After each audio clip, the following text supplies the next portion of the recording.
فاتحہ۔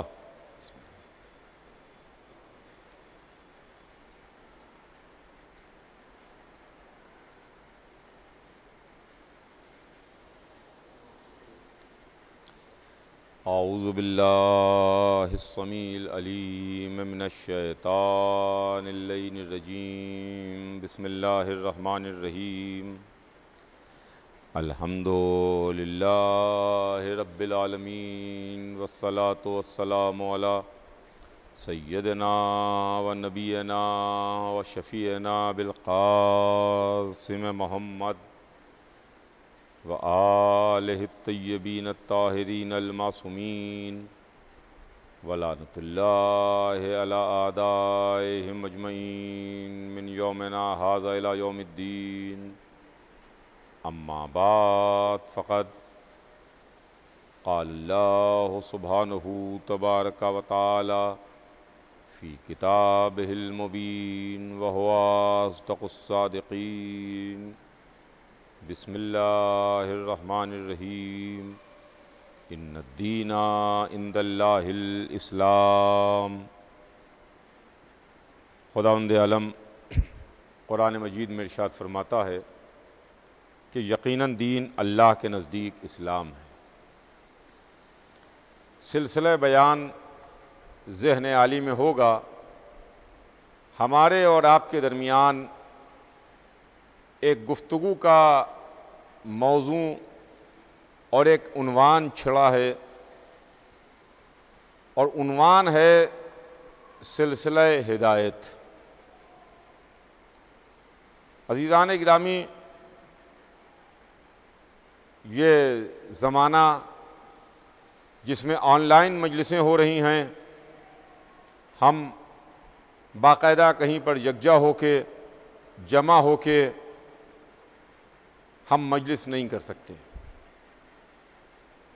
اور جیسا کہ آپ تمام حضرات شرکت کر رہے ہیں، مجالس سماعت فرما رہے ہیں، زیادہ تر مجالس آن لائن منعقد ہو رہی ہیں، لہٰذا میں نے بھی اس عشرے کے عنوان کے تعلق سے سوچا کہ آپ کے سامنے کچھ اس سلسلے کی گفتگو ہو جائے، کچھ ان باتوں پر روشنی پڑ جائے جو باتیں رہبروں کی ہیں، جو باتیں ہادیوں کی ہیں، جو ہماری ہدایت کرنے کے واسطے آئے، جو ہماری رہبری کے لیے آئے۔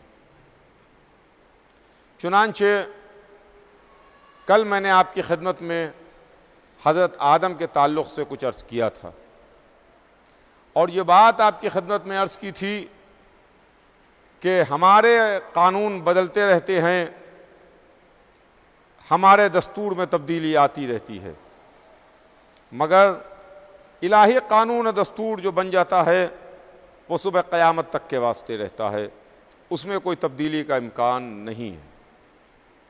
جو دستور بن گیا، جو اصول بن گیا، جو قانون بن گیا، اب اس میں کوئی تبدیلی نہیں ہوگی۔ چنانچہ پروردگار عالم نے، ہمارے خالق نے، ہمیں پیدا کرنے والے نے ایک اصول بتایا، اور اصول یہ تھا کہ کن اصولوں کے سائے میں کاروان ہدایت آگے بڑھے گا، کن اصولوں کی چھاؤں میں سلسلہ ہدایت آگے بڑھتا رہے گا۔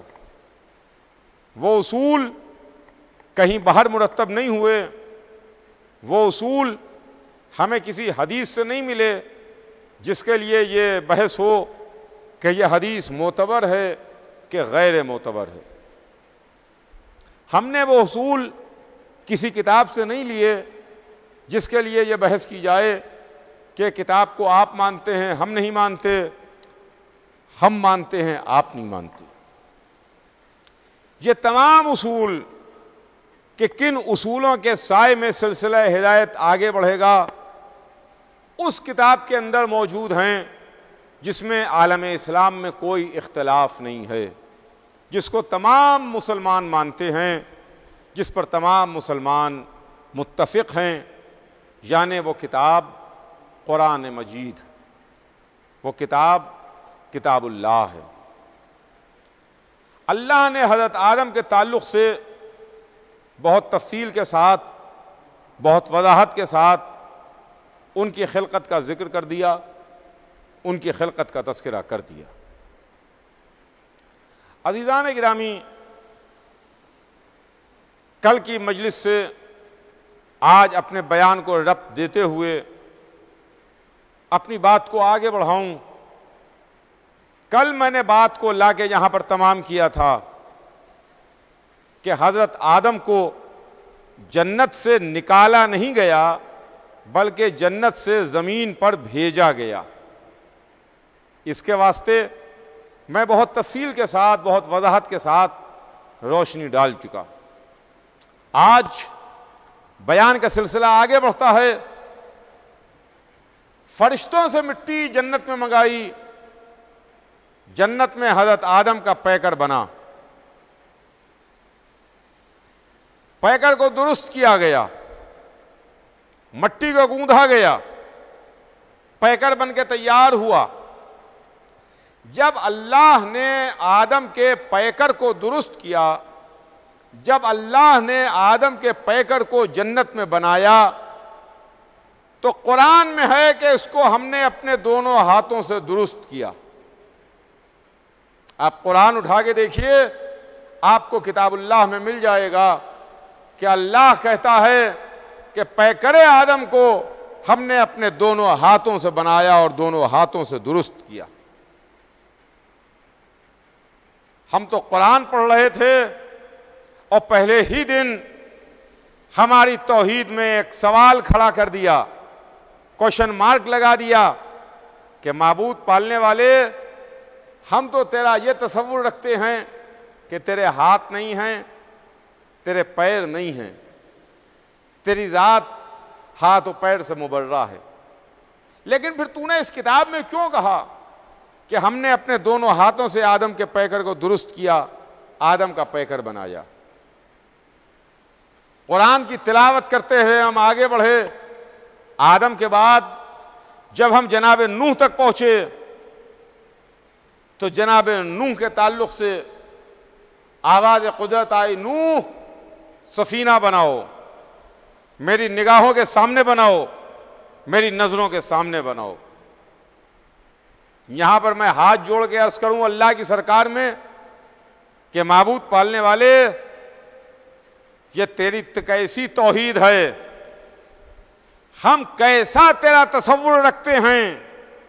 ہم تو یہ مانتے ہیں کہ تیری ذات اس سے مبرہ ہے، تو ہاتھوں کا خالق ہے، تو پیروں کا خالق ہے، تو نگاہوں کا خلق کرنے والا ہے، تو روحوں کا خلق کرنے والا ہے۔ نہ تیرے ہاتھ ہیں، نہ تیرے پیر ہیں، نہ تیری آنکھیں ہیں، نہ تیری روح ہے، نہ تیرا جسم ہے۔ پالنے والے، ہم تیری ذات کو اس سے مبرہ سمجھتے ہیں، لیکن ایک طرف ہم تیری ذات کو اس سے مبرہ سمجھ رہے ہیں، دوسری طرف تیری ہی سب سے بڑی کتاب میں یہ ہم پڑھتے ہیں تو ہمارا ذہن سوالیہ نشان لگا دیتا ہے، کوشچن مارک کھڑا کر دیتا ہے۔ جب تو نے کہا کہ ہم نے اپنے دونوں ہاتھوں سے آدم کے پیکر کو درست کیا، جب تو نے یہ فرمایا کہ نوح میری نگاہوں کے سامنے سفینہ بناؤ، پالنے والے تیری نگاہیں تو ہر طرف ہیں، تو ہر جگہ دیکھتا ہے، سمندر کی گہرائیوں میں بھی تو دیکھتا ہے، فضاؤں اور خلاؤں سے بھی تو واقف ہے، یہاں تک کہ دل کے حال سے، دل کی گہرائیوں سے بھی واقف ہے۔ جہاں بھی سفینہ بنے گا تیری نگاہوں کے سامنے بنے گا، تیری نظروں کے سامنے بنے گا۔ پالنے والے، یہ میری توحید کو کیا ہو رہا ہے؟ شاید جواب پروردگار آئے، کتنے چھچھلے پانی میں ہو تم، ذرا سے معاملے میں تمہاری توحید ڈگمگانے لگی، تم نے آگے کے معاملات پر غور نہیں کیا۔ بے شک میں نے قرآن میں کہا کہ میں نے دونوں ہاتھوں سے آدم کے پیکر کو بنایا، میں نے قرآن میں کہا کہ نوح سفینہ بناؤ، میری نگاہوں کے سامنے بناؤ، میری نظروں کے سامنے بناؤ۔ تم قرآن کا لکھا ہوا تو یاد رکھ گئے، مگر یہ تم بھول گئے جو میرے حبیب نے کہا تھا علی کے واسطے، ایک بندے کے واسطے، میں نے ایک بندہ ایسا بھی بنایا ہے جو ہے تو بندہ، کہلائے گا تو بندہ، وہ خدا نہیں ہے بندہ، مگر ایسا بندہ ہے کہ اس کے ہاتھ ید اللہ، اس کی زبان لسان اللہ، اس کی آنکھیں عین اللہ، اس کا چہرہ وجہ اللہ، اس کا نفس نفس اللہ۔ پالنے والے ایسے بندے کو تلاش کرنے ہم کہاں جائیں؟ ایسے بندے کو ہم کہاں ڈھونڈیں؟ کہاں جائیں؟ یہ بندہ ہمیں کہاں سے ملے گا جس کے ہاتھ ید اللہ، جس کا نفس نفس اللہ، جس کا زبان لسان اللہ، جس کا چہرہ وجہ اللہ، جس کی آنکھیں عین اللہ، جس کے کان اذن اللہ کا پریشان نہ ہونا، بیت اللہ میں آ جانا، وجہ اللہ مل جائے گا، وجہ اللہ مل جائے گا۔ میں نے دونوں ہاتھوں سے آدم کے پیکر کو درست کیا، اپنے دونوں ہاتھوں سے آدم کے پیکر کو بنایا۔ جب پیکر کو درست کر لیا، پیکر کو بنا لیا، تو ایک آواز گونجی کہ جب میں اس کو درست کر لوں اور اس کو بنا لوں اور اس میں اپنی روح میں سے کچھ پھونکوں، وَإِذَا سَوَّيْتُهُ وَنَفَخْتُ فِيهِ مِن رُوحِي، جب میں اس کو بنا لوں، درست کر لوں اور اپنی روح میں سے کچھ پھونکوں، تو فرشتوں کو آرڈر ہوا کہ تم اسے سجدہ کرنا، تم اس کے سامنے جھک جانا، تم اس کو سجدہ کرنا۔ اللہ نے آدم کے پیکر کو بنایا، آدم کے پیکر کو درست کیا، اور جب پیکر آدم درست ہو گیا اور روح پھونکنے کی منزل آئی اور اللہ نے اپنی روح میں سے کچھ پھونکی، سب نہیں، روح میں سے کچھ، جب میں اس میں اپنی روح میں سے کچھ پھونکوں، جب روح میں سے کچھ پھونکی گئی تو سارے کے سارے فرشتے سجدے میں چلے گئے، سب فرشتوں نے سجدہ کر لیا، لیکن ایک اکڑ گیا، ایک نے سجدہ نہیں کیا، شیطان نے سجدہ نہیں کیا۔ توجہ چاہوں گا عزیزان گرامی، قابل غور بات یہ ہے کہ سارے فرشتوں نے سجدہ کیا مگر شیطان نے سجدہ نہیں کیا۔ اس نے کہا کہ میں سجدہ نہیں کروں گا، میں سجدہ نہیں کروں گا۔ ابلیس نے سجدہ نہیں کیا۔ اس کا مطلب یہ ہے کہ فرشتوں میں سب سے کھڑا مسلمان تو ابلیس نظر آ رہا ہے، جو کہہ رہا ہے کہ نہیں بس اللہ ہی اللہ، اللہ کے علاوہ کچھ نہیں، سجدہ ہوگا تو اللہ کو ہوگا، ہم مانیں گے تو اللہ ہی کو مانیں گے۔ ارے غیر اللہ کو ماننا کیسا، غیر اللہ کو سجدہ کرنا کیسا؟ توجہ چاہوں گا عزیزان گرامی، کھڑا مسلمان ہمیں ابلیس نظر آ رہا ہے، جو اکڑ گیا کہ نہیں پالنے والے، ہم تجھ سے اتنی محبت کرتے ہیں، اتنی محبت کرتے ہیں، اتنا تجھے چاہتے ہیں کہ بس تیرے علاوہ ہم کسی کو نہیں مانتے۔ جواب قدرت کیا آیا کہ نہیں، پہچان یہ ہے کہ اللہ کو بھی مانو اور اللہ جس کو حکم دے اس کو بھی مانو، یعنی اللہ کو بھی مانو، اللہ والے کو بھی مانو۔ اس نے سجدہ نہیں کیا، وہ اکڑ گیا، اس نے کہا کہ نہیں میں اسے سجدہ نہیں کروں گا۔ تو قدرت نے اس سے سجدہ نہ کرنے کا سبب پوچھا کہ بول تو نے سجدہ کیوں نہیں کیا، کیوں نہیں کیا؟ تو اس نے جواب دیا کہ معبود، پالنے والے، میں نے سجدہ اس واسطے نہیں کیا کہ تو نے مجھے آگ سے خلق کیا ہے، ان کو خاک سے خلق کیا ہے، مٹی سے خلق کیا ہے، لہذا ہم ان کو سجدہ نہیں کریں گے۔ ہم کو تو نے آگ سے بنایا، ان کو مٹی سے بنایا، آگ مٹی سے افضل ہوتی ہے، لہذا ہم افضل ہو کر کے مفضول کو سجدہ نہیں کریں گے۔ چلیے بات ہماری سمجھ میں آئی کہ افضل مفضول کو سجدہ نہیں کرے گا، مگر ہماری حیرانی کی انتہا نہیں رہی جب ہم نے یہ دیکھا کہ نور کے بنے فرشتوں نے سجدہ کر لیا۔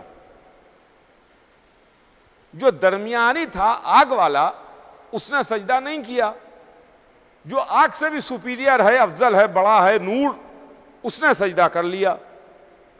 تو جو نور سے بنے ہوئے فرشتے تھے ان سے ہم نے سوال کیا، اے نوری فرشتوں تم نے کیوں سجدہ کیا؟ تمہارے سجدہ کرنے کا کیا سبب تھا؟ تم تو خاک سے بھی افضل ہو، تم تو آگ سے بھی افضل ہو، تم نے سجدہ کیوں کیا؟ تو انہوں نے دوسری ریزننگ دی، انہوں نے دوسرا سبب بیان کیا۔ ان کا سبب یہ تھا کہ سنو، میں نے اس واسطے سجدہ کیا کہ میں یہ نہیں دیکھ رہا تھا کہ بنا کاہے سے ہے، بلکہ ہم حکم پروردگار کے سامنے سجدہ کر رہے تھے۔ ہم یہ دیکھ رہے تھے کہ آرڈر کون دے رہا ہے، ہم یہ دیکھ رہے تھے کہ حکم کون دے رہا ہے، ہم یہ دیکھ رہے تھے کہ سجدہ کرنے کے لیے ہمیں حکم کس نے دیا ہے۔ تو اب جنت میں دو طرح کی نظریے سامنے آئے، جنت میں دو الگ الگ ریزننگ پیش کی گئیں۔ ایک شیطان کی ریزننگ تھی سجدہ نہ کرنے کی، ایک ملائکہ کی ریزننگ تھی سجدہ کرنے کی۔ شیطان کی دلیل یہ تھی کہ ہم اس واسطے سجدہ نہیں کریں گے کہ آگ مٹی سے افضل ہے، لہذا افضل چیز مفضول کو سجدہ نہیں کر سکتی۔ نور کے بنے ہوئے فرشتے، ان کی دلیل یہ تھی کہ ہم نے اس واسطے سجدہ کیا کہ ہمیں آرڈر کون کر رہا ہے، ہمیں حکم کون دے رہا ہے، ہمیں سجدہ کرنے کے لیے کس نے کہا ہے۔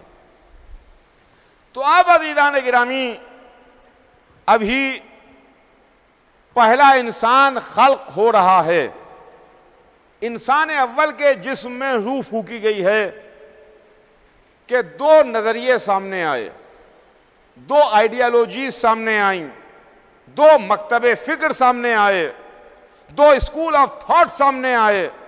وہ یہ تھے، ایک کہہ رہا تھا کہ بنا کاہے سے ہے، دوسرا کہہ رہا تھا کہ نسبت کدھر ہے، منسوب کدھر ہے۔ یہ دونوں نظریے جنت میں پنپے، یہ دونوں نظریے جنت میں پیدا ہوئے۔ بنا کاہے سے ہے یہ نظریہ بھی جنت ہی میں پیدا ہوا، اور منسوب کدھر ہے، حکم کس نے دیا ہے، نسبت کدھر ہے، یہ بھی نظریہ جنت ہی میں پروان چڑھا۔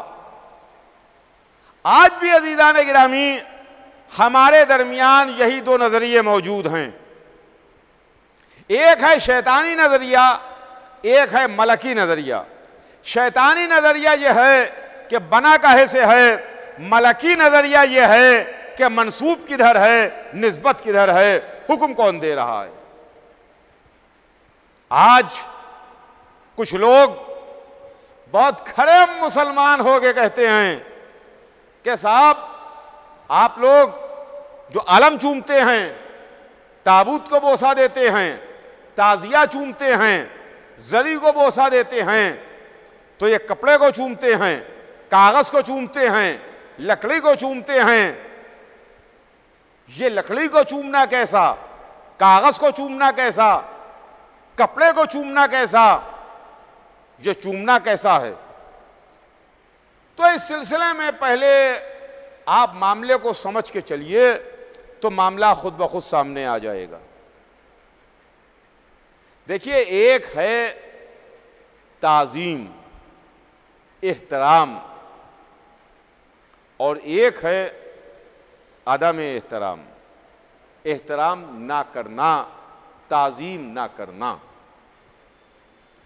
جو شیطان کا نظریہ ہے، جو ابلیس کا نظریہ تھا، وہ عدم احترام کا تھا، عدم تعظیم کا تھا، اور جو ملائکہ کا نظریہ تھا وہ احترام والا نظریہ تھا، تعظیم والا نظریہ تھا۔ آج لاکھوں برس کے بعد ہمارے درمیان بھی یہی دو آئیڈیالوجیز موجود ہیں، یہی دو اسکول آف تھاٹس موجود ہیں، اس لیے کہ جب ہم نے عالم کو چوما، ہم نے تعزیے کو چوما، ہم نے زری کو چوما، ہم نے امام باڑے میں جا کے بوسہ دیا، تو کچھ لوگوں نے کہا کہ آپ نے کپڑے کو چوما، آپ نے کاغذ کو چوما، آپ نے لکڑی کو چوما۔ تو ہم ان کو یہ بات بتانا چاہتے ہیں کہ نہ ہم کاغذ کو چومتے ہیں، نہ لکڑی کو چومتے ہیں، نہ کپڑے کو چومتے ہیں، بلکہ ہم احترام کو چومتے ہیں، نسبت کو بوسہ دیتے ہیں۔ احترام اور نسبت کیا ہے؟ یہ جو علم لگا ہوا ہے یہ کپڑے کا ہے۔ ہم نے چوما تو ہم نے کپڑے کو نہیں چوما، اس علم کو نسبت ہے حضرت عباس سے، لہذا ہم نے کپڑا نہیں چوما، حضرت عباس ان کی وفا کو ہم نے بوسہ دیا۔ تو عباس کی وفا کہاں ملے گی؟ حضرت عباس کی عظمت ہمیں کہاں نظر آئے گی؟ لہذا علم کے کپڑے کو چوم کے، علم کو چوم کے ہم وفائے عباس کو چوم رہے ہیں، عظمت عباس کے سامنے ہم سر تسلیم خم کیے ہوئے ہیں اور ان کو بوسہ دے رہے ہیں۔ حسین کا تعزیہ، حسین کی زری کو ہم نے چوما تو ہم نے حسین ابن علی کی عظمت کو چوما۔ حسین کہاں ملیں گے ہمیں جو ہم حسین کے قدم مبارک کو بوسہ دیں؟ اس زمین کو ہم بوسہ دیں جس زمین پر حسین کے قدم مبارک پڑے ہیں۔ حسین کی نالینیں کہاں ملیں گی جنہیں ہم اٹھا کے اپنی دہن سے لگائیں، اپنی آنکھوں سے لگائیں، اپنے سر پر رکھیں؟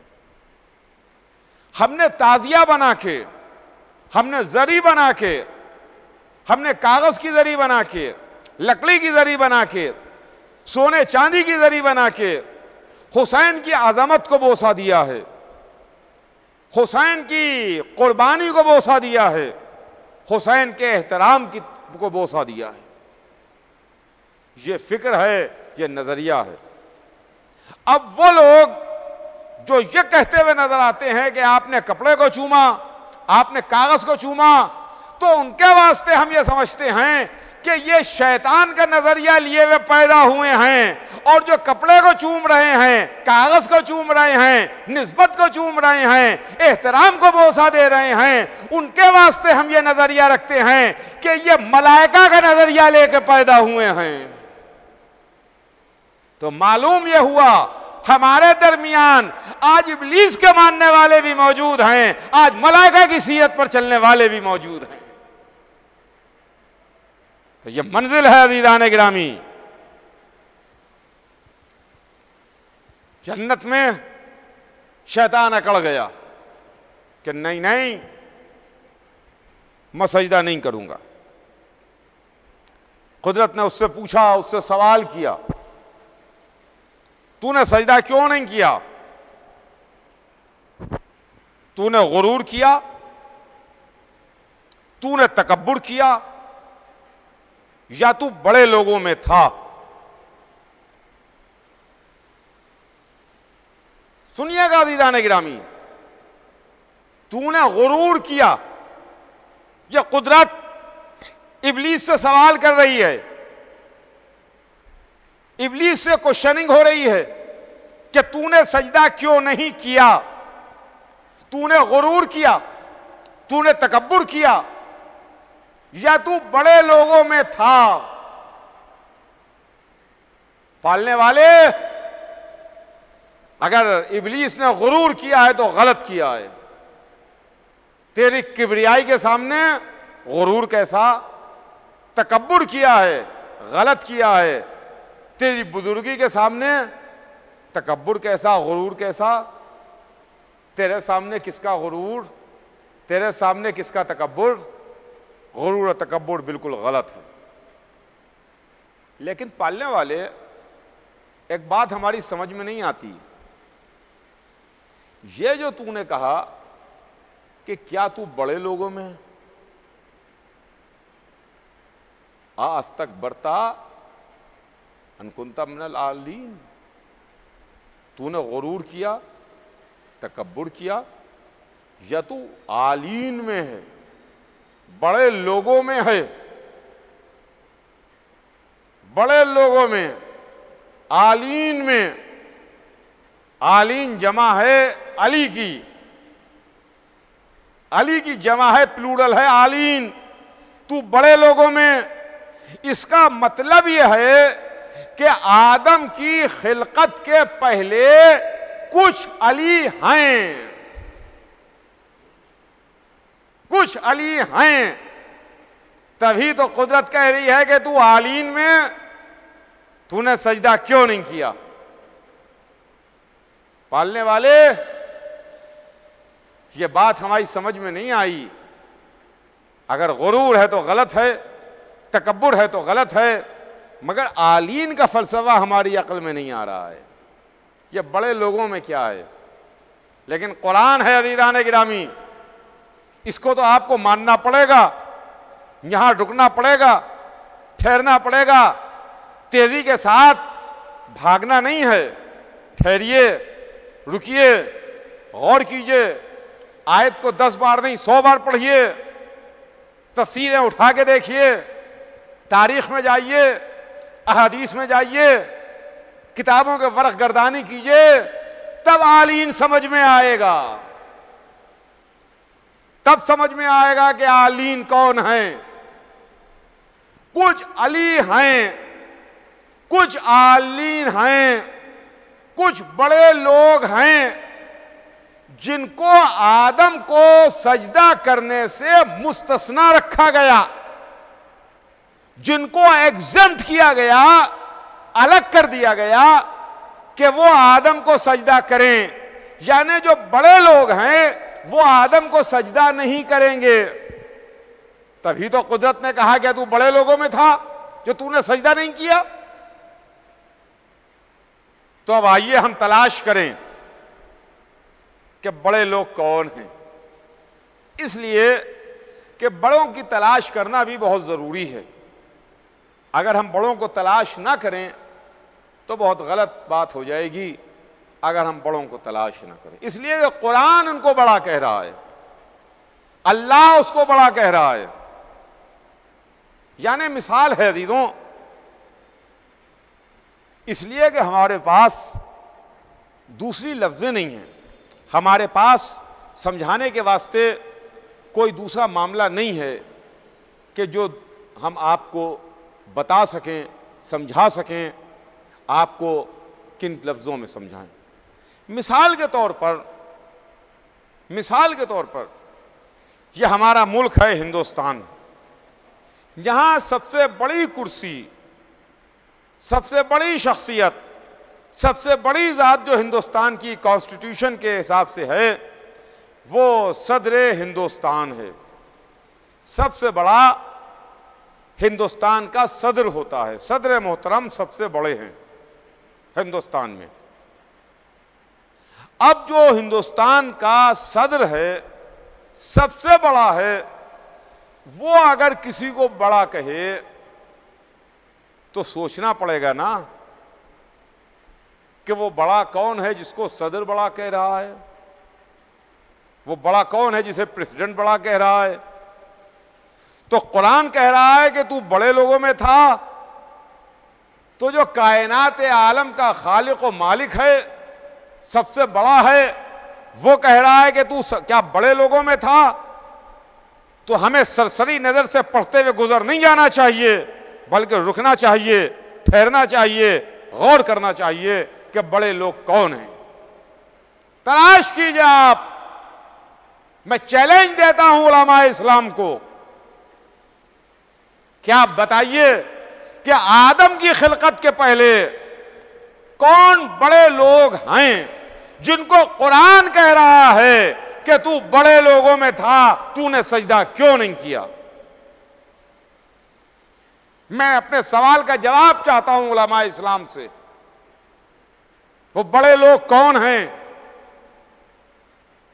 ہمیں اس کے نام بتائے جائیں، ہمیں وہ شخصیات پہچانوائی جائیں جو آدم کی خلقت کے پہلے بھی بڑی ہیں اور ایسی بڑی ہیں، ایسی بڑی ہیں، ایسی بڑی ہیں کہ اللہ انہیں بڑا کہہ رہا ہے۔ آدم کی خلقت سے پہلے موجود ہیں اور بڑی ہیں۔ تو عزیزان گرامی، ہم اگر ادھر ادھر تلاش کریں تو ادھر ادھر تلاش کرنے میں ہمیں شخصیتیں نہیں ملیں گی۔ ہم بڑوں ہی کی محفل میں بڑوں کو تلاش کریں، بڑوں ہی کی بزم میں بڑوں کو تلاش کریں۔ ہم نے بڑوں کے بیچ بڑوں کو تلاش کیا، ہم تلاش کرنے کے لیے ادھر ادھر نہیں گئے۔ ہم نے جو بڑوں کی تلاش کی، یا قرآن نے بڑوں کو تلاش کیا، یا احادیث محمد میں بڑوں کو تلاش کیا۔ رسول کی حدیث میں دیکھا، قرآن کی آیتوں میں دیکھا۔ ہمیں سب سے پہلے رسول کی حدیث ملی، جہاں سرکار دو عالم ارشاد فرماتے ہیں کہ اول ما خلق اللہ نوری، اللہ نے سب سے پہلے میرے نور کو خلق کیا۔ اور اس کے بعد حدیث آگے بڑھتی ہے، انا والی من نور واحد، میں اور علی دونوں ایک نور سے ہیں۔ دیکھا آپ نے، نہ زمین بنی نہ آسمان، نہ چاند بنا نہ سورج، نہ ستارے بنے نہ کائنات، نہ ہوائیں چلی نہ فضائیں، نہ دریا خلق ہوئے نہ سمندر، نہ جن خلق ہوئے نہ انسان، نہ ملائکہ خلق ہوئے، نہ جنت کو پیدا کیا، نہ دوزخ کی خلقت ہوئی، نہ زمانہ بنا نہ وقت، کچھ نہیں ہے، نور پروردگار ہے۔ اور اس کے بعد اس نے ایک نور کو خلق کیا، اول ما خلق اللہ نوری، اللہ نے سب سے پہلے میرے نور کو خلق کیا۔ انا والی من نور واحد، میں اور علی دونوں ایک نور سے ہیں۔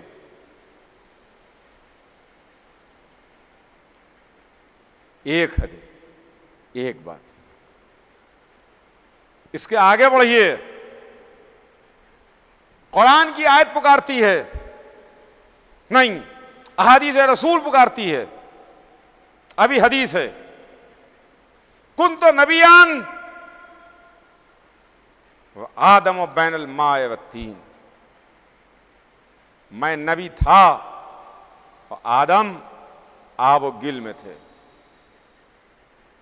میں نبی تھا اور آدم آب و گل میں تھے۔ اس کا مطلب یہ ہے کہ رسول کے سر پر تاج رسالت ہے جب آدم کی خلقت نہیں ہوئی ہے۔ آدم آب و گل کے درمیان ہیں، وہ نبی ہیں، وہ رسول ہیں، وہ اپنا ڈیزگنیشن بتا رہے ہیں، اپنا عہدہ بتا رہے ہیں۔ یہ نہیں کہا کہ میں محمد تھا، میں اس کا بندہ تھا، نہیں، میں نبی تھا، تاج نبوت رکھا جا چکا تھا جب آدم آب و گل کے درمیان تھے۔ تو عزیزان گرامی،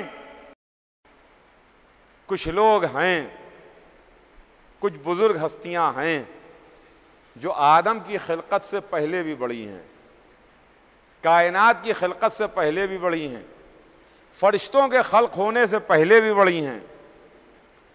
اور جب دنیا کا فرش بچھایا جا رہا تھا اس وقت بھی کچھ ذاتیں تھیں جو بڑی تھیں، اور جب کائنات کا بستر لپیٹا جا رہا ہوگا اس وقت بھی کچھ ذاتیں ہوں گی جو بڑی ہوں گی. چنانچہ اس کی منظر کشی قرآن میں ہے. قرآن میں ایک سورہ ہے, اٹھا کے دیکھ لیجئے, قیامت کا منظر ہے. بسم اللہ الرحمن الرحیم.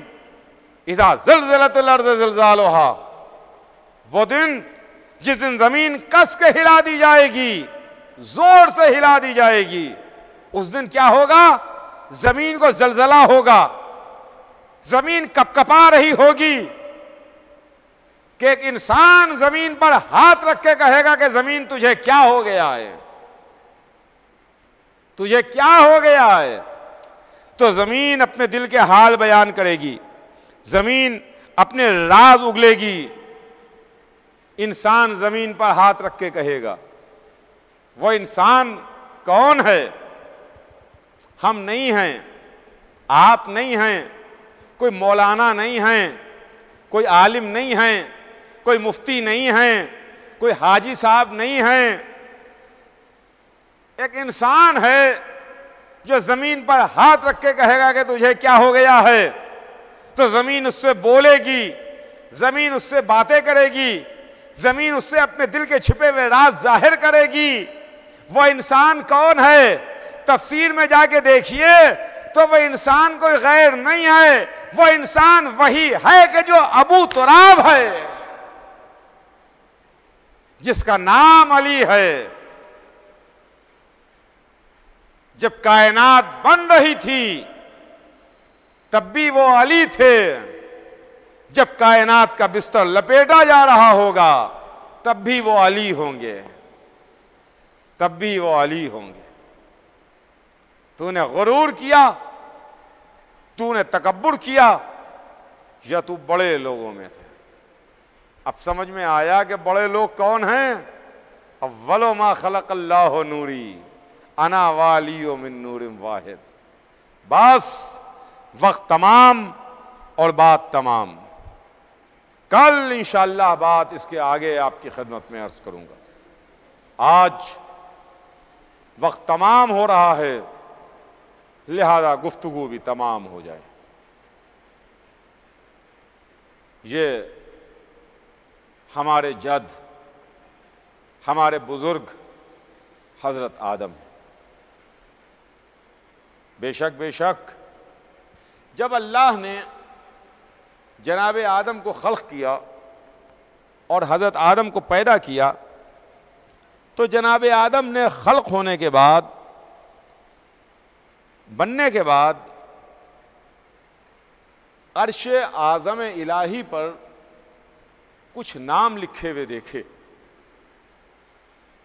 آدم نے پہلا نام دیکھا تو آدم کے چہرے پر مسکراہٹ آئی. دوسرا نام دیکھا, آدم کا چہرہ کھلا. تیسرا نام دیکھا, آدم کا دل خوش ہوا. چوتھا نام دیکھا, آدم بہت خوش نظر آ رہے ہیں. لیکن 4 نام پڑھنے کے بعد جو چہرے پر خوشی تھی, 4 نام پڑھنے کے بعد جو چہرے پر ایک شادابی نظر آ رہی تھی, 5واں نام پڑھتے ہی اچانک وہ چہرہ کملا گیا. بے اختیار آنکھوں سے آنسو جاری ہو گئے اور اللہ کی سرکار میں ہاتھ جوڑ کے عرض کی, معبود یہ میں عرش اعظم پر کیا لکھے ہوئے دیکھ رہا ہوں, یہ کس کے نام ہیں جو 4 نام دیکھنے کے بعد میرا دل خوش ہو رہا ہے اور 5واں نام دیکھنے کے بعد میرا دل ڈوبا جا رہا ہے, میری آنکھیں اچانک گریا کنا ہیں. کہ ایک مرتبہ جواب پروردگار آیا, آدم تم نے صحیح کہا, یہ عرش آدم پر 5 نام لکھے ہوئے ہیں. پہلا نام میرے حبیب کا نام ہے, محمد مصطفیٰ کا نام ہے. دوسرا نام ان کے وصی, ان کے جانشین, ان کے بھائی علی مرتضیٰ کا نام ہے. تیسرا نام ان کی بیٹی فاطمہ زہرا صدیقہ طاہرہ کا نام ہے. چوتھا نام ان کے بڑے نواسے حسن کا نام ہے. اور یہ پانچواں نام جو نام دیکھ کے تمہاری آنکھوں سے بے اختیار آنسو جاری ہو گئے، یہ ان کے چھوٹے نواسے حسین کا نام ہے، جن کو کربلا میں 3 دن کا بھوکا اور پیاسا شہید کیا جائے گا۔ ہاں عزیزوں، ہاں چاہنے والوں، یہ حسین جن کی مجلس میں آپ موجود ہیں، جن کے ذکر میں آپ موجود ہیں، ہاں یہ مجلس حسین کی ہسٹری اور تاریخ تو بہت پرانی ہے۔ جہاں سے آغاز انسانیت ہے وہاں سے مجلس ہے۔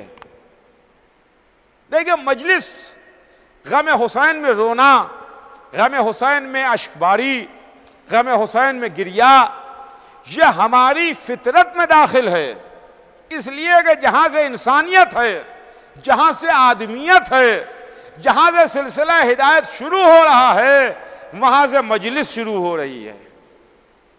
جہاں ذاکر اللہ ہے، گریہ کرنے والے آدم ہیں، سننے والے آدم ہیں، رونے والے آدم ہیں۔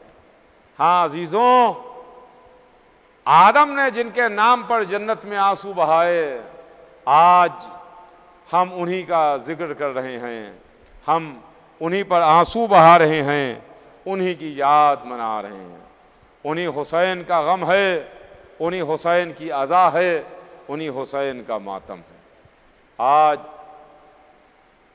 دوسری محرم گزر گئی اور تیسری رات آ گئی۔ عزیزان گرامی، یہ تیسری رات کس تیزی کے ساتھ تاریخیں گزر رہی ہیں، کس تیزی کے ساتھ دن گزر رہے ہیں۔ ہاں ابھی کل کی بات ہے کہ محرم کا چاند فلک پر نمایاں ہوا، اور لیجئے یہ تیسری رات آ گئی۔ آج کی رات ہم اس حسین کے سپاہی، اس حسین کے ناصر، اس ہر کا ذکر کرتے ہیں جس کو حسین نے صبح عاشورہ آزاد کر دیا، جو حسین کو گرفتار کر کے لایا، جس کے رسالے کو حسین نے سیراب کیا۔ حسین جب کربلا پہنچے تو حر بھی کربلا آئے۔ دن گزرتے رہے، تاریخیں گزرتی رہیں، تیسری محرم، چوتھی محرم، چھٹی محرم، 8ویں محرم، 9ویں محرم، حسین کے خیموں سے آلتش کی صدائیں ہیں، ہائے پیاس، ہائے پیاس، ہائے پیاس۔ شب عاشور گزری، شب عاشور حر اپنے کو تول رہا ہے، اپنے کو تول رہا ہے کہ جنت کے راستے پر چلے جائیں یا جہنم کے راستے پر باقی رہیں۔ حر رات بھر ٹہلتا رہا، رات بھر کرب و بے چینی کے عالم میں رہا، رات بھر یہ سوچتا رہا کہ ہم جہنم کے راستے پر باقی رہیں یا جنت کی طرف چلے جائیں۔ رات کی تاریکی صبح کی روشنی میں تبدیل ہوئی۔ اسی تبدیلی کے ساتھ ساتھ حر نے اپنے ارادے کو بھی تبدیل کر دیا، حر نے اپنا نظریہ بدل دیا، حر نے اپنا ارادہ بدل دیا۔ کہا حر تو جہنم سے جنت کی طرف جائے گا، باطل سے حق کی طرف جائے گا، اندھیرے سے روشنی کی طرف آئے گا، جھوٹ سے سچائی کی طرف آئے گا، یزید سے حسین کی طرف آئے گا۔ حر نے اپنا ارادہ بدلا، اپنے بیٹے اور غلام کو لیے ہوئے حسین کی خدمت میں آ گیا، ہاتھوں کو جوڑا، اپنے سر کو حسین کے قدموں پر رکھا، کہا فرزند رسول حلی توبہ، کیا میرے واسطے بھی توبہ ہے؟ کیا میری توبہ بھی قبول ہو سکتی ہے؟ کیا مجھے بھی بخشا جا سکتا ہے؟ اے آقا، میں ہی آپ کو گھیر کے لایا، میں نے ہی آپ کا راستہ روکا، میں ہی آپ کو سرزمین کربلا کی جانب لایا، مگر مولا میں اپنے گناہوں کی خطا کی معافی چاہتا ہوں، میں آپ کے سامنے ہاتھ جوڑ کے سوالی بنا ہوا آیا ہوں۔ اپنے سر کو حسین کے قدموں پر رکھا. یہ ہر کا ایک سفر تھا جو حسین کے قدموں سے شروع ہوا اور حسین کے سینے پر آ کے تمام ہوا. آیا اپنی پیشانی کو، اپنے ماتھے کو حسین کے قدموں پر رکھا اور حسین نے ہر کے سر کو اٹھایا اور سر کو اٹھا کے اپنے سینے سے لگا لیا، اپنے کلیجے سے لگا لیا. دیکھیے ہر مبارک ہو آپ کو، آپ نے حسین کے قدموں پر اپنا سر رکھا. حسین نے اتنا مرتبہ آپ کو دے دیا کہ وہ سر جو حسین کے قدموں پر آیا تھا وہ حسین کے سینے سے آ کے لگ گیا. وہ حسین کے سینے سے آ کے لگ گیا. حسین نے اپنے سینے سے لگا لیا. کہا ہر مرحبا، ہر کیا خوب تیری ماں نے تمہارا نام ہر رکھا. تم دنیا میں بھی آزاد ہو، آخرت میں بھی آزاد ہو، یہاں بھی آزاد ہو، وہاں بھی آزاد ہو. کیا خوب تمہاری ماں نے تمہارا نام رکھا. لیجئے ہر کے گناہ معاف ہوئے، ہر کی خطائیں بخش دی گئیں. حسین نے ہر کو معاف کر دیا، ہر کے سر کو اپنے کلیجے سے لگا لیا. تو ہر نے ہاتھ جوڑے، کہا فرزند رسول میں مہمان ہوں. فرزند رسول مہمان اگر آرزو کرے، مہمان کسی چیز کی خواہش کرے تو میزبان کو رد نہیں کرنا چاہیے. حسین نے ہر سے پوچھا، ہر تمہاری کیا تمنا ہے، کیا چاہتے ہو، کیا آرزو ہے تمہاری؟ کہا آقا یہ میرا بیٹا ہے، میں چاہتا ہوں کہ آپ اسے لڑنے کی اجازت دے دیجئے، اسے مرنے کی اجازت دے دیجئے. تو حسین نے ایک جملہ کہا، ہر اپنے سامنے اپنے جوان بیٹے کی میت دیکھو گے، اپنے سامنے اپنے جوان بیٹے کا جنازہ دیکھو گے؟ کہ ایک مرتبہ ہر نے تڑپ کے کہا آقا میں دیکھنا چاہتا ہوں کہ جوان کا داغ کیسا ہوتا ہے، اس لیے کہ میں نے بھی فاطمہ کا دل دکھایا ہے، میں نے بھی فاطمہ زہرا کا دل دکھایا ہے. لیجئے لیجئے ہر کے بیٹے کو حسین نے مقتل کی اجازت دی. بہادر باپ کا بہادر بیٹا مقتل میں سدھارا، میدان میں آیا، قیامت کی لڑائی لڑا، قیامت کا جہاد کیا، قیامت کی تلوار چلائی. کیوں نہ تلوار چلاتا، ہر کا بیٹا تھا، شجاع کا بیٹا تھا، بہادر کا بیٹا تھا، سردار کا بیٹا تھا. مگر کہاں تک لڑتا؟ لڑتے لڑتے گھوڑے سے زمین پر آیا، اپنے باپ کو مدد کے واسطے آواز دی، اے بابا میری مدد کو آئیے. بوڑھا باپ تیزی سے چلا کہ اپنے بیٹے کے سرہانے پہنچے.